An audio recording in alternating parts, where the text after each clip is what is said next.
aí, gente, tudo bem com vocês? Bem-vindos ao meu canal, eu sou o Gabriel e hoje nós vamos começar a nossa jornada através das eras da Madonna. Como a gente sabe, a rainha do pop está prestes a vir aqui pro Brasil no dia 4 de maio e até lá eu espero do fundo do meu coração conseguir trazer para vocês todas as eras dela, com bastidores das produções do álbum, sucesso dos singles e afins.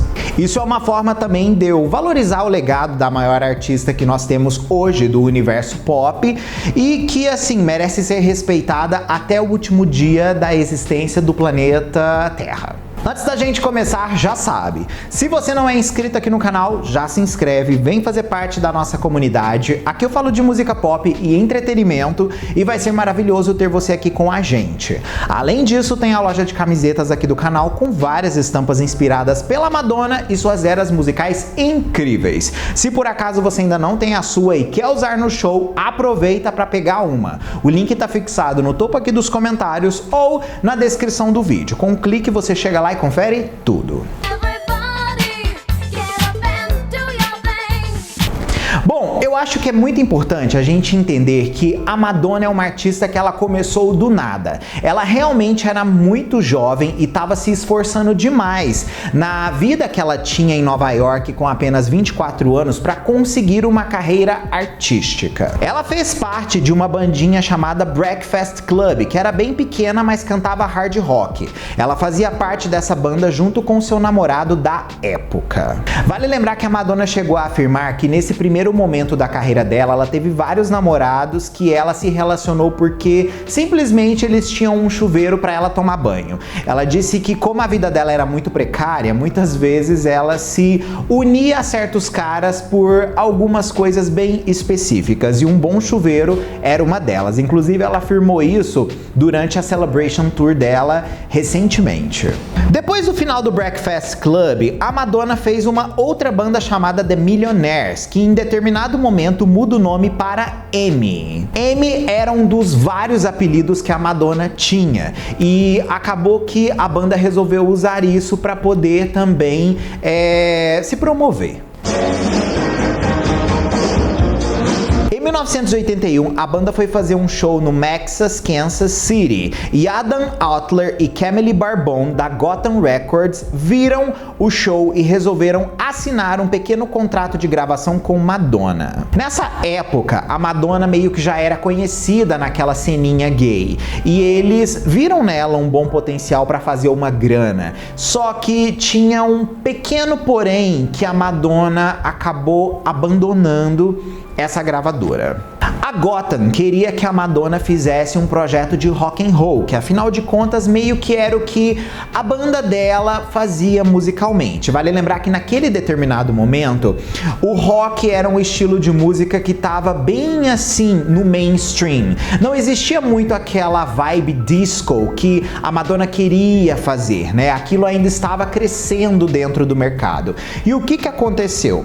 Quando ela assina com a Gotham e ela traz para eles essa proposta de fazer música dance, a gravadora fala não. E aí, por conta dessa diferença criativa, eles acabam dispensando ela.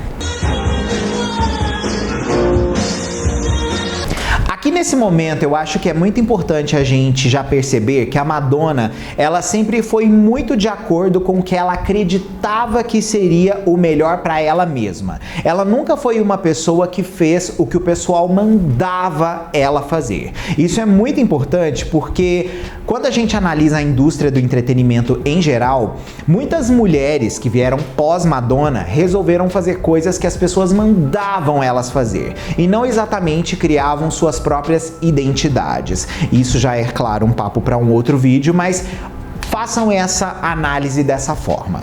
O início dos anos 80 foi marcado pelo pós-punk e pelo experimentalismo da cena musical de Nova York, como por exemplo o experimentalismo underground do Sonic Youth. Embora com pouca influência para o pop, eles tiveram um fator experimental muito forte que de certa forma ajudou sim um novo gênero a surgir. Ou seja, tratava-se de uma era de bandas pós-punk, principalmente as góticas, como Kraftwerk, quando eles resolveram explorar um pouco de eletrônico misturado com punk. Além disso, The Cure também estava em alta e essa era a grande era dos anos 80, uma era de bandas avant-garde cuja tradição se deu pelo uso de guitarras, sintetizadores, baterias eletrônicas e música inspirada pelo pós-punk. Em 1982, a Madonna estava morando em um estúdio de ensaio que não era utilizado. Nesse meio tempo, as músicas de funk começaram a tocar nas rádios e começaram a fazer bastante sucesso nas pistas de dança. Sendo assim, Madonna e o Stephen Bray criaram uma fita demo com algumas músicas dentro deste tipo de proposta, sendo elas Everybody, Burning Up e Ain't No Big Deal, que foi inclusive descrita como uma música que misturava a confeitaria brilhante de Michael Jackson com Donna Summer. Porém, a Madonna não tinha gravadora naquele momento, afinal de contas ela tinha sido chutada pela Gotham e ela estava literalmente com uma mão na frente e outra atrás, vivendo ali nesse estúdio, né? Então, para ela lançar a própria carreira estava sendo bem difícil. Então, ela começou a fazer o que ela sempre fez de melhor: insistir no seu sonho. Ela começou a visitar boates locais e começou a pedir para os DJs tocar a música dela. Porém, ela não conseguia com que as pessoas tocassem a sua música, até que em determinado momento ela ficou atrás incessantemente do Mark Cummings. Ele era DJ residente na boate Danceteria e depois de muita insistência, ele resolveu tocar essa fita demo da Madonna com a música Everybody para aquele público. E qual que foi o resultado disso daí? Simplesmente todo mundo surtou. Com essa recepção super positiva, o Mark abriu seus olhos, obviamente, e percebeu que a Madonna era uma artista que tinha potencial para dar certo dentro daquele tipo de estilo. E é bom a gente fazer um link interessante aí, porque essa ideia das pessoas aceitarem uma música desse estilo, tocando para essas pessoas de uma forma surpresa e inédita, né, definiu de certa forma um dos maiores lançamentos de todos os tempos na indústria fonográfica do pop, que foi a Will Survive da Gloria Gaynor, que naquela época, antes da música ser lançada, ela queria muito que essa canção fosse trabalhada como single principal, mas a gravadora não queria. Queriam que ela trabalhasse uma outra música e que essa canção fosse apenas lado B. Sendo assim, ela vai lá no estúdio 54, toca essa música, o povo gosta, dança horrores no estúdio 54 e os executivos da gravadora resolvem mudar o single exatamente por conta da boa recepção do público. Então vamos dizer que assim, o público gostar, no final das contas, definia tudo. Sendo assim, Mark promete que vai ajudar Madonna a conseguir um contrato de gravação para lançar aquele estilo de música. Porém, ele afirma que a Madonna teria que permitir com que ele produzisse o single. Sendo assim, ele começa a levar o trabalho dela para diversas pessoas, incluindo, por exemplo, Chris Blackwell, que era da Island Records, mas que mostrou nenhum interesse no final das contas em contratar Madonna. Foi assim que ele aborda o presidente da Sire Records, o Simon Stein, que na época estava no Lenox Hill Hospital se recuperando de uma cirurgia no coração. Ele pediu para a secretária enviar essa fita até o hospital para que ele pudesse ouvi-la. Sendo assim, ele gosta do refrão, gosta da voz da Madonna, gosta da forma que a música tem, ele acredita que aquilo é meio que novo no cenário e resolve contratar a rainha do pop. É claro que naquele momento ela não era a rainha do pop, né? Ela era apenas uma artista aspirante a se tornar uma popstar. Mas assim, mal ele sabia que naquele momento ele estava criando uma das melhores artistas de todos os tempos que surgiria no entretenimento, né? Ele assim contrata ela para gravar 3 singles com opção de álbum. Ela receberia $15 mil por cada uma das canções que ela produzisse, mas também ela teria que pagar todos os custos de gravação. A princípio, o single de trabalho dessa primeira leva de canções que ela lançaria seria a música Ain't No Big Deal, trabalhada como lado A, e a música Everybody seria trabalhada como lado B. Porém, a música Ain't No Big Deal não se saiu bem, então eles trocam essa música para Everybody, colocando 2 versões da canção dentro de um single, e assim eles lançam ela oficialmente.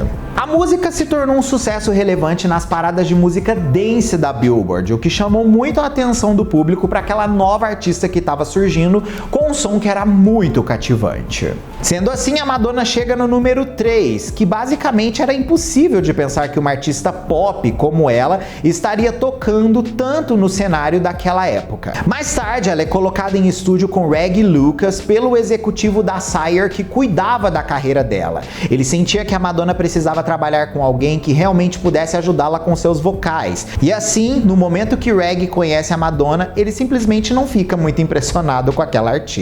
Ele achava o estilo dela genérico para aquela época. Ele não achava que aquele formato meio borrô punk que a Madonna servia ali era muita coisa, não. Então vamos dizer que assim, no começo ele torceu o nariz para ela. E digamos que em determinado ponto a relação dos dois também ia acabar ficando um pouquinho insalubre durante a produção do álbum. O restante do álbum da Madonna foi gravado na Sigma Sound Studios em Nova York. Ela fez assim Lucky Star, Think of Me e I Know It. Curiosamente, eles queriam fazer um álbum com uma influência mais R&B da Madonna, e uma das primeiras inclusive versões gravadas da música Lucky Star com o Lucas foi descrita muito sendo assim, porém ela acabou sendo descartada no final das contas. Só que em determinado momento da produção do disco, eles perceberam que ela não tinha músicas o suficiente ainda para poder lançar um álbum de estúdio. Então eles começaram a correr atrás de artistas que pudessem trazer canções para agregar no trabalho daquela artista nova que estava começando a ser criada. O Reggie, em determinado momento, traz algumas composições de sua própria autoria, como por exemplo a música Physical Attraction e também o grande hit da Madonna, Borderline. Ambas canções escritas especificadamente para ela. Porém, a Madonna começou a dar um pouco de problema no meio do processo e achava que ele, de certa forma, estava querendo descaracterizar a música que ela de fato acreditava que ela estava fazendo de um jeito mais, vamos dizer assim, honesto. Sendo assim, ele sai no meio das gravações do álbum e o namorado da época da Madonna assume a frente de toda a produção do álbum. Assim, o Jelly Bean começa a remixar alguns dos trabalhos de Madonna no final das contas.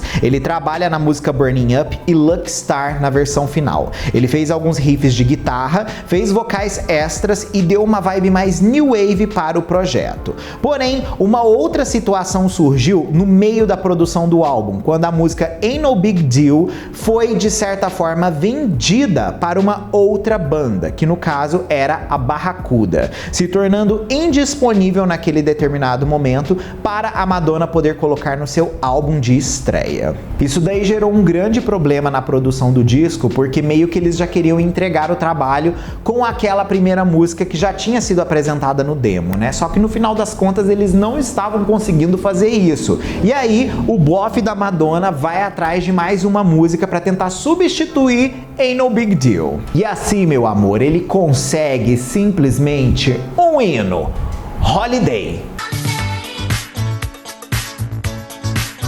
Ele abordou o Curtis Hudson e a Lisa da banda Pure Energy e pediu para que eles dessem uma de suas músicas para ele. Sendo assim, eles deram Holiday, que era uma das canções que havia sido descartada pela gravadora Prism Records. Assim, ela finaliza aquele primeiro projeto e aí que entra o primeiro grande problema do lançamento do álbum.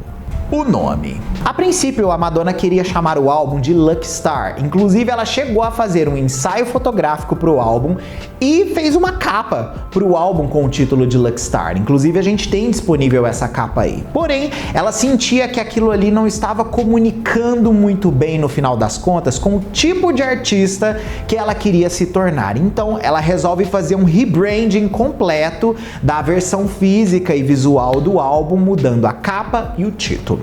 Madonna acreditava que o seu próprio nome seria poderoso no projeto. A mãe dela também, de certa forma, foi uma inspiração, pois ela é a única pessoa que também se chamava Madonna, além da Madonna que nós conhecemos hoje. Ela era muito glamurosa, segundo o que a própria Mad conta pra gente. A Madonna, inclusive, disse que o pai dela era uma pessoa que não acreditava no potencial dela, mas que ele parou de fazer perguntas quando as músicas dela começaram a tocar cada vez mais no rádio, ou melhor dizendo, quando ela hitou. Vale lembrar que em 1985, no meio de toda aquela Madonna mania, esse álbum dela foi relançado no Reino Unido com o título de Madonna The First Album, inclusive com uma capa diferente criada por George Holley. A Madonna lançou 5 singles para poder promover esse álbum, com alguns deles sendo hits atemporais. Ela promoveu Everybody como lead, Burning Up, Holiday, Luckstar e Borderline. O terceiro, quarto e quinto singles foram sucessos internacionais no top 10, sendo Holiday considerado o grande hit do álbum que fez com que Madonna internacionalizasse sua carreira. Nos Estados Unidos, quando o álbum foi lançado, ele alcançou a posição 8 na parada da Billboard 200 e foi certificado 5 vezes platina. Ele alcançou o top 10 também nas paradas da Austrália, França, Holanda, Nova Zelândia, Reino Unido, entre outros lugares, e vendeu mais de 10 milhões de cópias em todo o mundo. Porém, com o passar do tempo, né, a Madonna foi lançando cada vez mais álbuns melhores, né? Isso daí é óbvio para todo mundo. Só que uma coisa é fato, esse disco ainda é considerado um dos melhores álbuns de estreia de todos os tempos que uma artista já lançou. E levando em consideração o cenário que a Madonna estava inserida naquele momento que ela fez esse álbum acontecer, vamos dizer assim, né? Ela realmente foi maior do que a gente consegue imaginar. O disco Madonna tem sido referido como um dos maiores álbuns de estreia de todos os tempos, principalmente na década de 80. Os críticos afirmam que o sucesso do álbum ajudou a fazer com que a dance music popular novamente estabelecesse um padrão dentro daquela década. A influência, inclusive, do sucesso de Madonna com esse álbum acaba sendo consideravelmente vista em trabalhos de outras artistas pós a sua época, como Janet Jackson, Debbie Gibson, Kylie Minogue e até mesmo Lady Gaga. A Madonna realmente criou um legado único com esse projeto, né? E quando ela promovia o álbum, ela deu uma entrevista muito emblemática, vamos dizer assim, e que serve até hoje de inspiração para muitos artistas, que ela é perguntada sobre qual era o objetivo dela. E ela afirma: dominar o mundo. We are a couple of weeks into the new year. What do you hope will happen not only in 1984 but for the rest of your professional life? What are your dreams? What's left? To rule the world. There you go. Ladies and gentlemen, this is Madonna. Meninas, comenta aqui a sua opinião sobre o disco Madonna e o que esse álbum representa na sua vida. Você ouviu ele muito? Como que você enxerga esse álbum hoje em dia? Habla muito, que eu quero saber. Fechado? Um beijo, até o próximo vídeo ou live nossa aí. Tchau!